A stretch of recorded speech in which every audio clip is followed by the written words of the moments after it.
ইতিমধ্যে গণমাধ্যমে বিষয়টি প্রচারিত হয়েছে যে আজকে ঢাকার ম্যাজিস্ট্রেট কোর্টে একটি মামলা দেওয়ার আবেদন গৃহীত হয়েছে।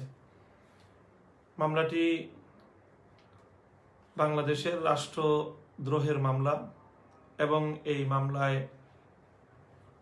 বিবাদী করা হয়েছে যথাক্রমে 1 নম্বরে আমি মামুনুল হককে এবং আমাদের আমির হেফাজত, বর্তমান বাংলাদেশের উলামায়ে কেরামের মাথার মুকুট, হাটহাজারী উম্মুল মাদারিসের